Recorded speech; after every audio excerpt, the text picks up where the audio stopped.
Hello, and welcome to the Write Club podcast, where we take you behind the pages and into the fascinating world of writing. I'm Mary, and this is Beth, and we're part of the team at Writing Magazine and Writers Online. Hi, Beth, how are you? Hi, yeah, I'm really well, thank you. Let's get straight on to introducing this week's brilliant guest. Today we've got Piers Blofeld, who is a literary agent, and apart from a brief stint as a story consultant in the video games industry, he's worked in publishing for the whole of his career. He's a regular commentator on the mysteries of the book business, and he has a very popular column in Writing Magazine. Born and bred in Norfolk, his surname made it all but inevitable he would nurture a fascination with supervillainy and spying. His first book, Master of Lies, is out now. Hello, Piers, and welcome to the Write Club podcast. Oh, hello, Mary and Beth. And where are you today? Is that your usual writing? I'm coming to you from. I'm in Norfolk, which is where since COVID I've tended to be based. I go up to London regularly, most weeks for work, but I'm very lucky. I'm kind of get the best of both worlds. I get to live in the countryside, but I'm only 2 hours from central London, so I can get in very easily. Well, it looks lovely there. Very nice and sunny and bright this morning. It is sunny and bright, yeah. And I'm sitting in my living room where at the table, our sort of, well, it's not really, I could call it a dining room table. We don't have a dining room, but it is when we have guests. This is the table we sit and eat at. But other than that, it's the table I spread all my books out on and write at. Oh, lovely. Well, as Beth said, your first book, Master of Lies, is out now. Could you give us a little brief overview of the story? Well, it's a spy story. It is. It's about one of the Cambridge Spies, who were the group of Cambridge undergraduates, and who went on to betray this country and spy for the Russians during the Second World War, and then afterwards until some of them defected to Russia, but the one who didn't, the one who got away with it, is the subject of my book. He's called Anthony Blunt, and he was a remarkable figure. He was a famous art historian. He was he looked after the Queen's picture collection, the surveyor of the Queen's pictures. He was knighted. He lived an incredibly sort of glamorous and privileged life, and has generally been regarded as being really an academic who did a bit of spying for the Russians when they were our allies in the Second World War. So, although that's technically not really allowed, where's the harm in that? And in fact, I think, and the people, when I talk to people who haven't necessarily heard of the Cambridge Spies, I think I'm like a sort of true crime podcaster who gets to solve the crime, because I think, and I'm pretty confident of it now, that I have solved a major mystery that was massively covered up by the British Secret Services, and which is really one of the crimes of the last century. It was a fascinating read, and his story is certainly complex, and it's some of the things that we were reading in this were completely shocking to us. So, what was it about Anthony Blunt's story that made you want to write it? Well, part of it was that I did some work as an agent on another book, on a client's book, and that gave me an insight into the Blunt story. And I suddenly started to think, oh, I know what he really did. I can figure this out.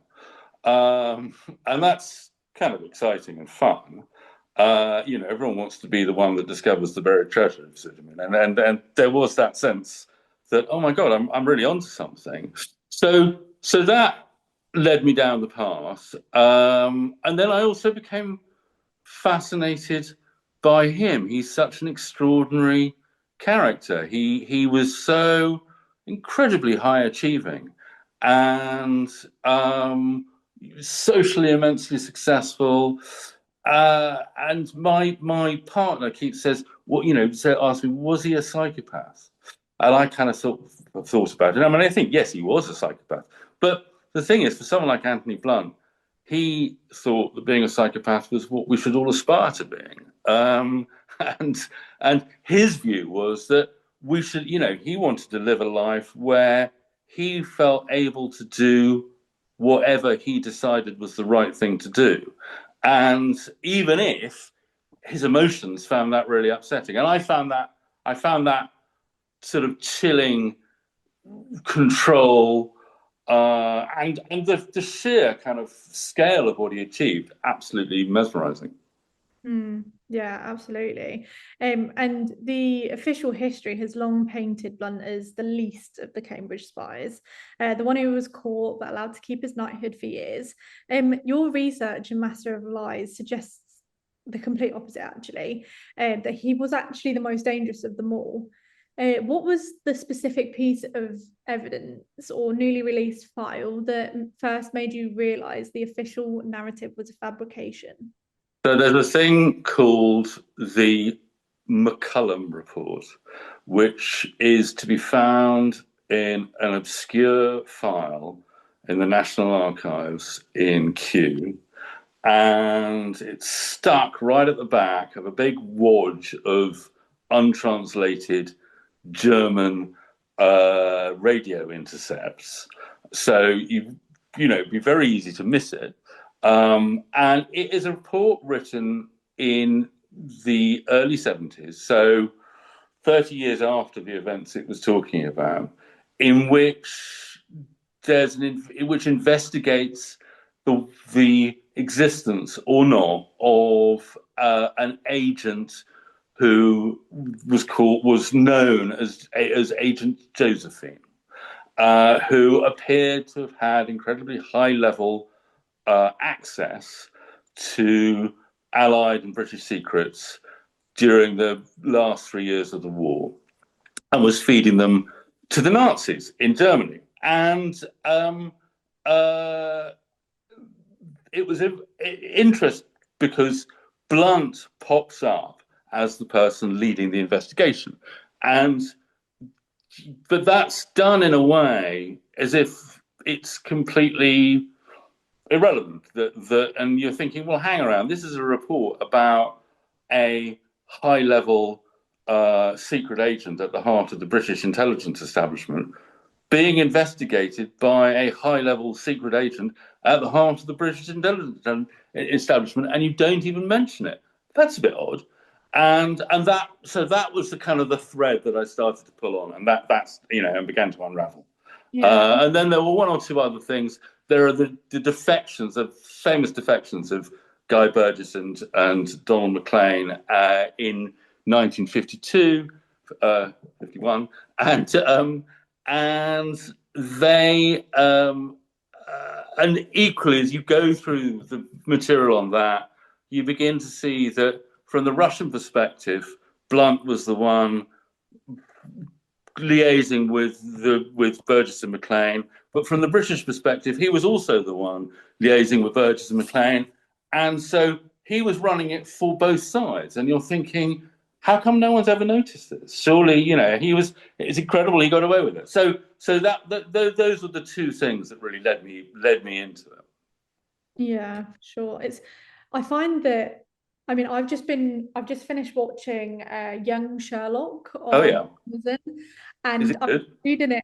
reading your book as I was watching it. And obviously I know Sherlock, he's a good guy, but a lot of his kind of personality traits I was really picturing as like them two would be quite similar if they'd have met each other. I think that's there is a lot of that. If Blunt had decided to go the other way, he would have been amazing. And that's one of the things you're thinking: how did he keep so many lies on the go?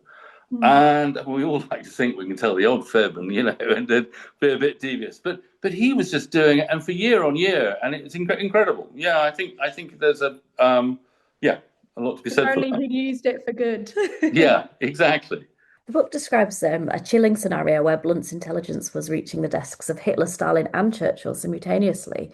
But as a writer, how did you approach the challenge of mapping out such a complex triple cross without losing the reader in the technicalities of espionage? Well, I mean, I think I've always loved things. I mean, a film called Rashomon, but also Wuthering Heights or Gone Girl.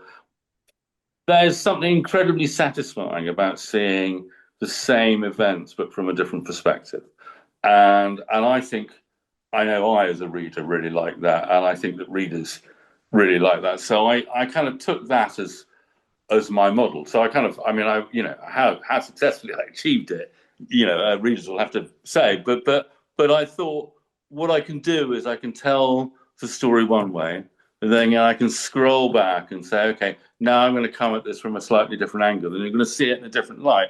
But you're now going to know the things I've just told you, and hopefully that way I can sort of build up, if you like, a 3D image of what actually happened. That was my intention anyway. Certainly, it is. It It isn't to show what someone like him is actually doing when he's doing it is tricky because he was, as I said, he was spinning so many different plates, and that's yeah. So yeah, but I hope I pulled it off. Yeah, well, we really felt that it read like the best sort of spy fiction, and even though it is non-fiction, so I was wondering for our listeners who are struggling to make their own research feel kind of cinematic, like the book does, what's the secret to maintaining that kind of high stakes thriller tension while staying close to historical facts? I think not getting lost in the detail. I remember doing a course on how to give a presentation. I got sent on by my employers, and the guy who ran it said, what you have to do is get up on stage in front of people, and you have to say what you're going to say it, and then tell everyone that you've said it. And I thought at the time, well, that's just stupid. I mean, people aren't that thick, aren't they going to get bored? But actually, uh, as the years go by, I think it's an incredibly sound bit of advice. So much of what I'm doing is about signposting and being really, really clear in my own mind that I know what I'm trying to say.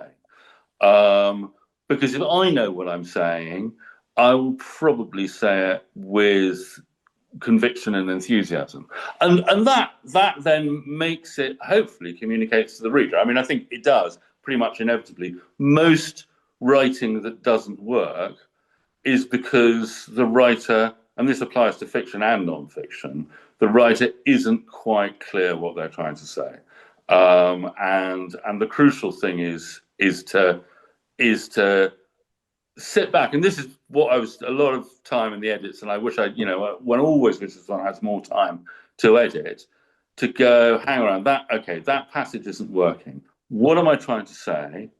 And why aren't I saying it? What are and very often it's because there's a bit too much detail, which I privately think is fascinating, but I'm not there to please myself, or because actually I haven't really thought what it is that I'm saying, and I'm kind of slightly saying two things at once, and that's just confusing for the reader. Hmm. Yeah, absolutely. And as we mentioned earlier, you are a very well-renowned literary agent. How did you get into that line of work? Well, I was an editor before I was a literary agent, and when I got into publishing because I didn't know what to do after university, and I thought, oh well, I like reading, and it was and then happened to luck into a job working for a book packager, and then one thing led to another, and the agenting was because while I really loved being an editor, And I love the fact that as an editor, you get to make books, and you feel you're very important as an editor. I always had a short attention span, and like to be able to feel free to do all sorts of different things. And as an agent, you can jump around. And although there are plenty of agents who specialise, but I don't. So and then and I was reasonably good at. I've always liked authors, and that's been the core of this business for me, is working with and talking to authors. And so much of agenting is about that author agent relationship and nurturing authorial talent. So I was an editor, and then as an editor you were told back in those days, I mean, this was only 18 years ago, 17 years ago, but to go and have lunch with editors a lot. It happens a bit less now, and but lunch with agents a lot rather. And there was a week where two of them offered me a job, and I thought, oh, maybe that's a sign. So I jumped ship and moved on to the shady side of the street. Brilliant. And would you be able to give us a bit of a insider tip for what agents are looking for in submissions? Well, I mean, there are a lot of different agents, and some agents are very, very focused on the needs of the market and what's happening now, and they are, much more tuned than I am about that sort of thing. It's a very difficult, particularly for novelists. That's a really difficult thing, because by the time you've identified a trend and then written a novel about that meets the trend might be over, and so it's a bit of a hiding to nothing unless you've got really good antennae and you can pick up trends before they happen, which some people I think can. Mostly, it goes back to what I was just saying about knowing what you want to say and saying it. If you really are clear about what you're doing and why you're doing it, that will communicate itself on the page. And it is, believe you me, because I read an awful lot of submissions, and that I say no to, the vast majority. And the reason is because I think they're not quite clear enough about what they're trying to do or trying to say. And that's the essence of it. And that's why certain writers, and across all genres, from popular, mass market, through to more literary and upmarket stuff, it's having that sense of what people call a voice. But what that really means, I think, is being clear, being clear about what you're saying and why you're saying it.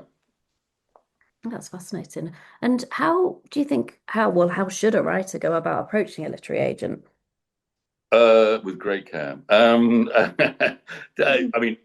do a bit of research, and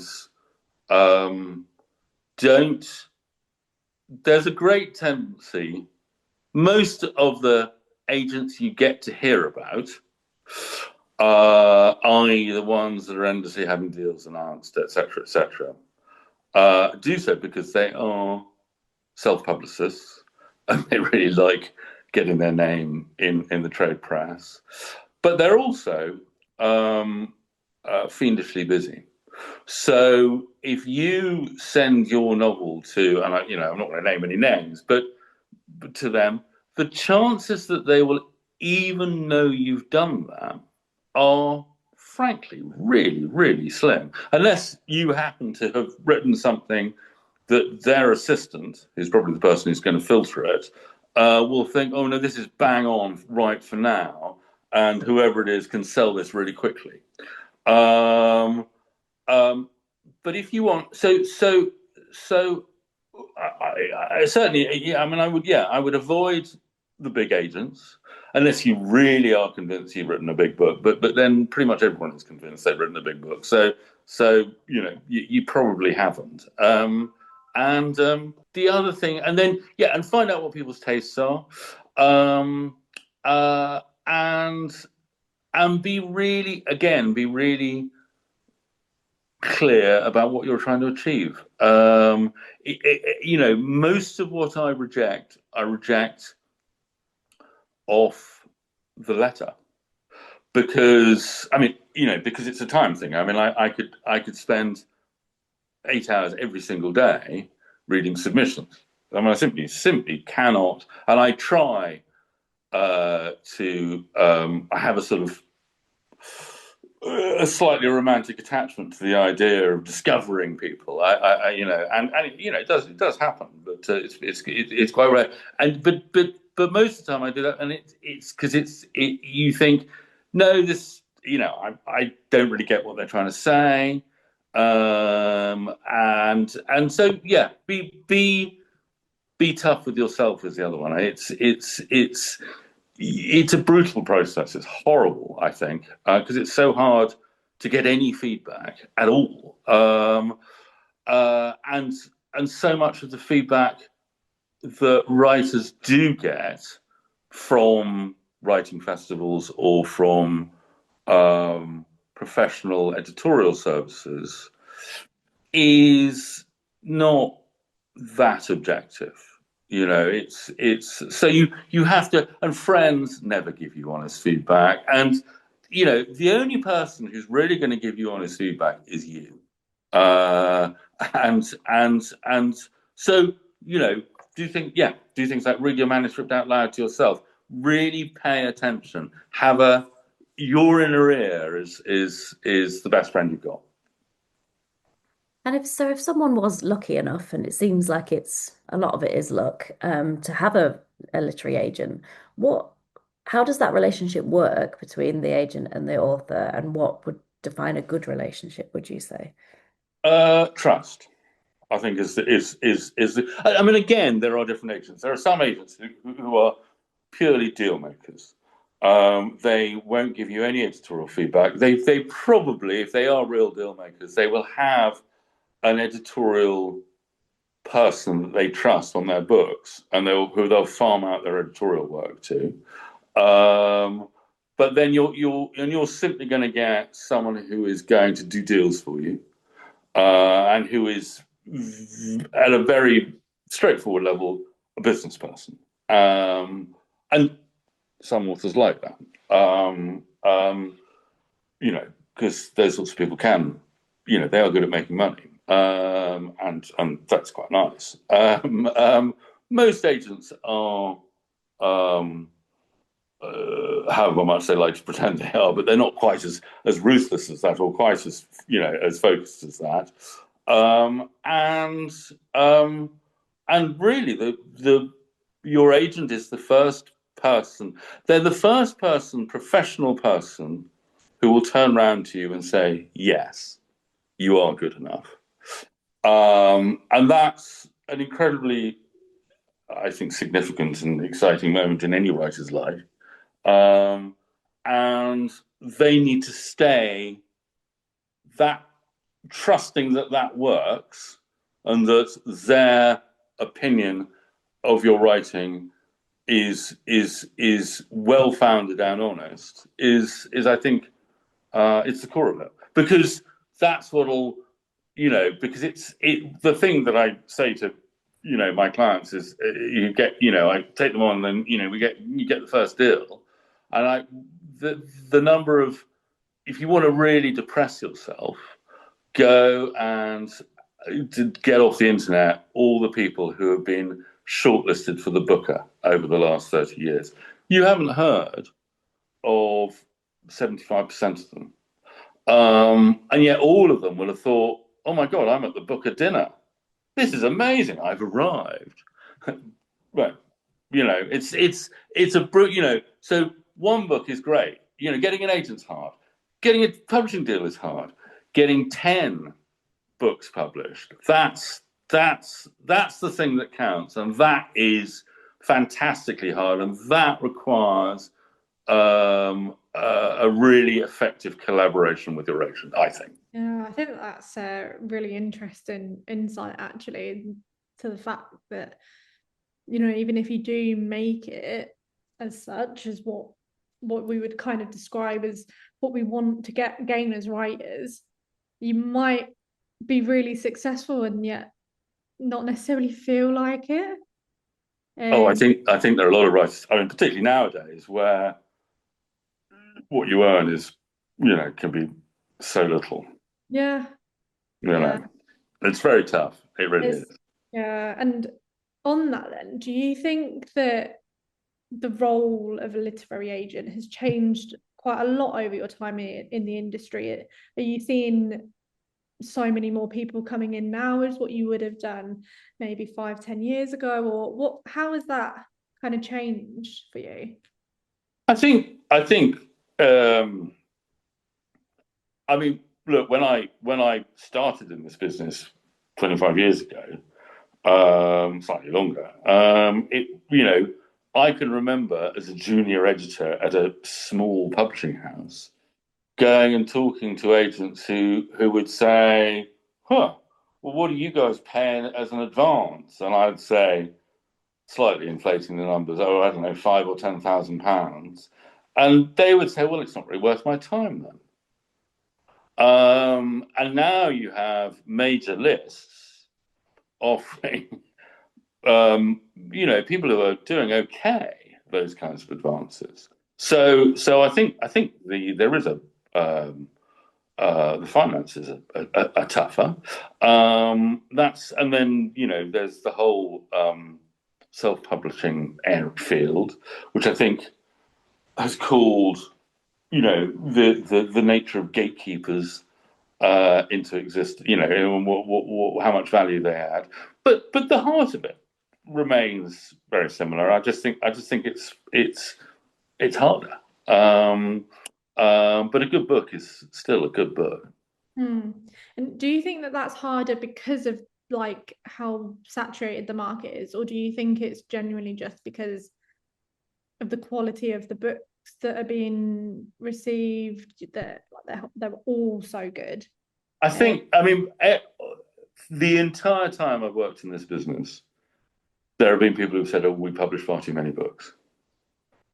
I mean, I do think on a certain level that's got worse. It does really depress me that Amazon, when the AI kind of dawned a couple of years ago, they announced that they were limiting the number of books that a self-published author could publish in one day to three. And you think, I mean, that's what message is that sending out? And given that you've built your multi-billion-dollar industry off the back of books, a little bit of loyalty to us would be nice, Mr. Bezos. But fat chance we're not going to get that. Um, yeah. So I think it's yeah. I mean I think that is a factor. But at the same time, people said the same thing when the self-publishing kind of wave first took off in 2010, kind of thing, and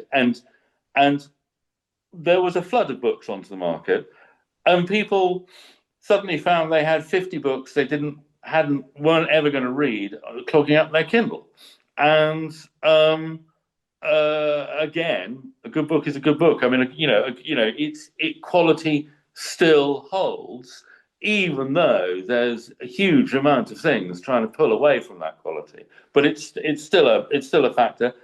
I would also say I think that publishers aren't necessarily brilliant at. I mean, publishing offices are demographically quite limited places. They're limited in age range, and they're limited southern focused. There are all sorts of factors, and I think the publishers don't necessarily really think through all of that. And I think they could do a better job of publishing to the whole market. Okay, that's really interesting. And actually, me and Mary, we went down to was it the self-publishing show that we went to? Yeah. And I remember we were sitting in this talk about the role of Amazon and AI and bits and bobs like that. And there was one slide that this guy was talking about, and he was mentioning this woman who had self-published, I can't even remember, it was a ridiculous number, maybe even close to 1,000 books in a year. Yeah. Because every single novel was just AI, and she was, I think, actually making a living out of it. Yeah. Because if you sell 5 each, it's, whatever it is, and you're making two, yeah. And that's why they brought in that only 3 books a day thing, isn't it? Which obviously no one can write 3 books a day. Exactly. It bears no relationship to, and the thing is, having made such a thing of saying that they were the self-published author's friends, it's a massive betrayal of those self-published authors, the authentic ones. Yeah. It's just saying we just don't care. I mean, you might as well be selling fridges for a weekend. And do you have an agent yourself? I do. Yeah. Yes. How does that relationship play out? Well, you should never get high on your own supply, and it's a peculiar thing. I mean, basically, I can talk quite. I have much more chutzpah when I'm talking about other people's books than when I'm talking about my own.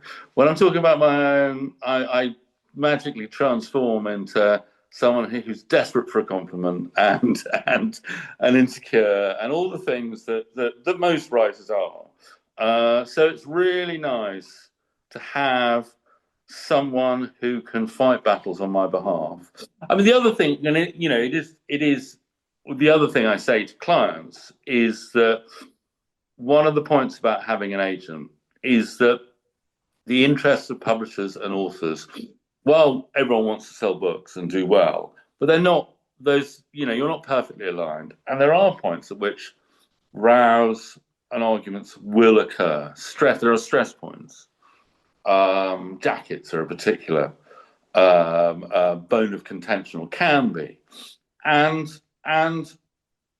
at that point, it's really, really useful to have an agent to have the row for you, because no one cares if everyone hates the agent. It's kind of our job to be the sort of Mephistophelian kind of figure who says the thing that is like, oh, why do they have to say that? But it needs to be said. Sometimes these things need to be said, and it's much better you have someone else saying it, because it just helps maintain, amicable relations, and it takes a lot of the pressure off. You can just focus on writing then as well, can't you? Yeah, and doing all of this stuff, which is, is quite, can be quite, is particularly as most writers. I mean, I was at the London Book Fair last week before last, and joking with the editors I was meeting that this is an industry of introverts. And suddenly, once a year, we get twice a year, because it's Frankfurt as well. We're once a year really in London. We all get pulled out of our offices and shoved into one giant room where there's thousands of people, and we all find it quite distressing. Writers are even worse. I mean, so it's a business of of introverts. And obviously, you've got your first book out now, and you're promoting that. But are you working on something else? Have you got the book? Yes, indeed. Yeah. No, I've got.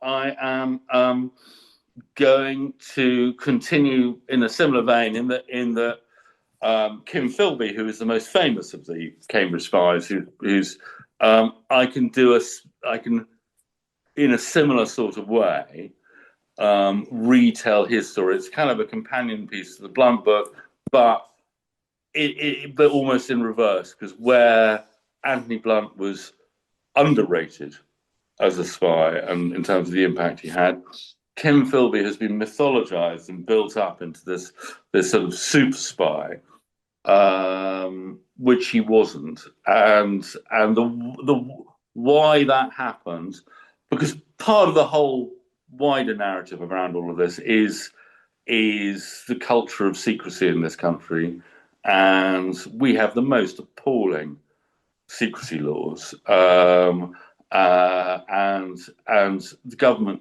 has an amazing ability to just do stuff without telling us about it, and that other countries really don't have. And so we get kind of told a load of hooey about stuff, and we really should be a bit angrier about that. And one of the ways in which that happened and came about is to do with the Cambridge Spies. So it is a, I think it's a story that has a lot of kind of contemporary relevance. Oh, yeah, for sure. There's a lot going on in the world that, Yeah, absolutely. exactly. That you think, how come that's happening? And that's a little bit odd. And but yeah, and one of the reasons is because we don't have any right to know this stuff. I mean, I was coming across, when I was researching the Blunt book, I was coming across letters written in 1941 that were sealed. And it's quite, when you're in the National Archives, it's quite easy to put a Freedom of Information request in. So I was putting these requests in, thinking, come on, what's in that? There's nothing. It's just between two people who everyone's forgotten about. Every one of them was denied. And you're thinking, but that's nearly 100 years ago. Why on earth? There can be no sensible reason. It's just a habit of secrecy, and we need to get over it. I think it's important for us as a country. But there we go. Sounds brilliant. Well, definitely interested to find out more about all of this. Great. And we always like to end the podcast, sorry, with a book recommendation. And I'm fascinated to know what you read for pleasure when you have so many books to read. So can you give us a recommendation? Oh, blimey, I'm terrible at reading for pleasure. I mean, I try when I go on holiday to I go do a pilgrimage to my local Watersons and have a good wander about and get 3 or 4 books that I take with me on holiday as my but I haven't been on holiday for a while. So and I tell you, well, the book I was thinking about this. So I and there are actually a few more recent books I really would like to read, because I think that fiction's begun to turn a bit of a corner. And I was discussing this with an author of mine and was remembered a book that I read, and an author I read many years ago called John Irving. And it's a book called A Prayer for Owen Meany. And it's a wonderful, big-hearted, sort of generous, slightly fantastical tale that sweeps you up and has a kind of breadth and grandeur to it that I think has been slightly missing. Although, as I say, I think it's beginning to come back in, and so I thought I'd pick that because I remembered how much I loved it. That's brilliant. Thank you. Yeah, amazing. Thanks so much. And thank you so much for joining us today. It's been absolutely brilliant to have you on. And your insights have been fabulous. I'm sure they're going to be very useful to our listeners. So yeah, again, thank you so much. Thank you so much, Mary and Beth. It's been really a huge pleasure talking to you both. Thanks for tuning into the Write Club. We hope you enjoyed this episode and feel inspired to keep writing. Don't forget to sign up for our newsletter at Writers Online, your go-to for writing tips, competitions, and exclusive updates. Plus, you'll never miss an episode of the Write Club. Until next time, happy writing.